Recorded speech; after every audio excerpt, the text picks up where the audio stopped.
waiting for Jerome Powell to come out and give his speech. We're less than a minute away. Unclear exactly how he prepped for it. How do you think he prepped? He had breakfast at the Pioneer Grill. You saw him? I said good morning to the chairman this morning, and I did not see if it was, I didn't see if he went healthy or full English.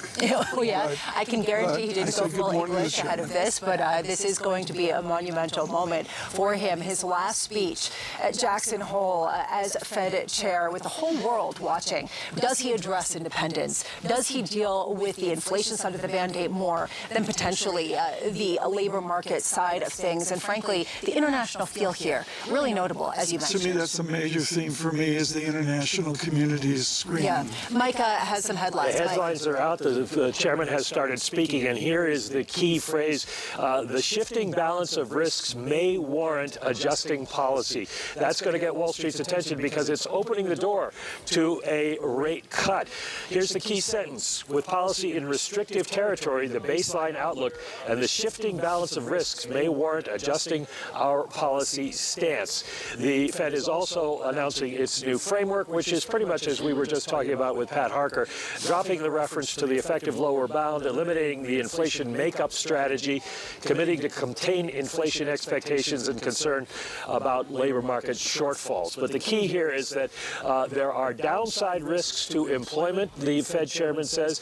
The inflation outlook is that it will rise, but perhaps at a slower pace. So right now we are looking at Fed that has the door open for a September 17th cut.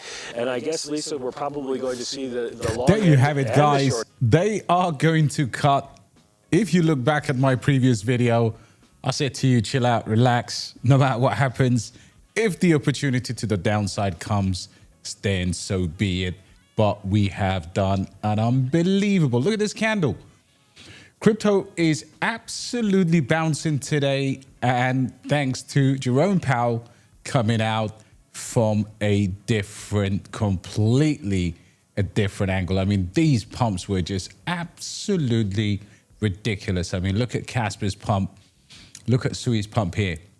And these are the hourly candles, and you'll see it if I break it into half an hour, how impactful this news has been. But the most critical thing, guys, learn from these trials and tribulations. Look at the macro. Look, I've always said today was pivotal because of whatever tone, whatever feelings that the Fed has. And overwhelmingly, it was negative, people making way too much from the minutes.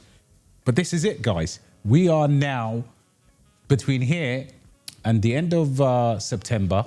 We can go casually, but these markets will go absolutely ballistic, parabolic, you name it.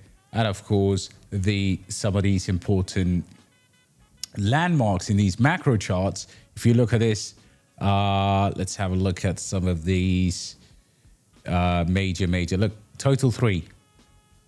Kapow. This is incredible, right?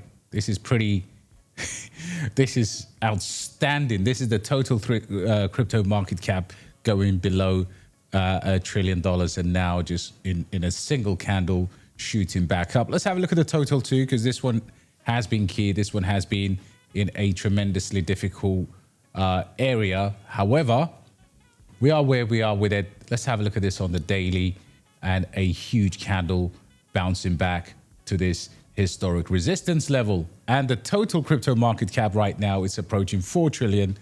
And listen, this may not be the end of this twist. There's more information, more data coming out next week, but the Fed is pivoting, and you are seeing the start of that pivot.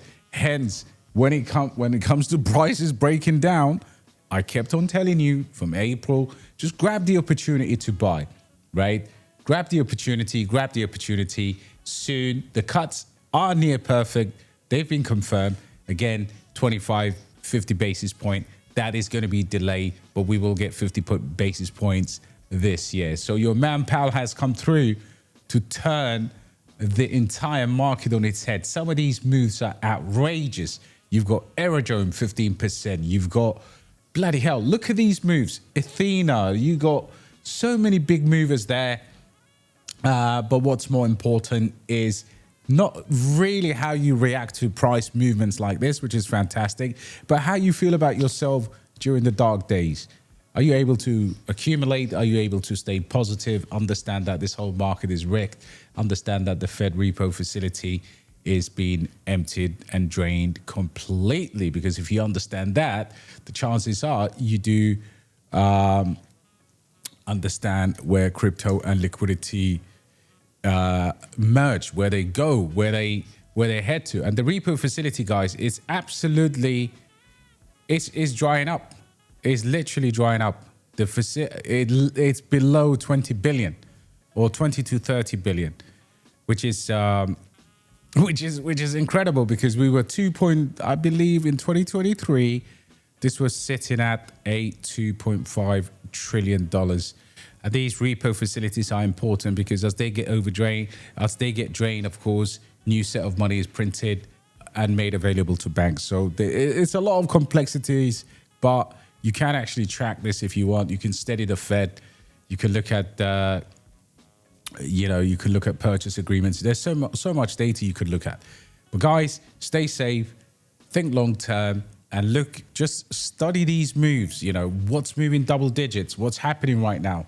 Because if anything happens to the market again, don't be feeling like you need to, it's all over again. We're getting close to alt season, guys. Times are changing. However, we still have a bit more time to go. So get it together, enjoy the day, and I'll see you on the next one.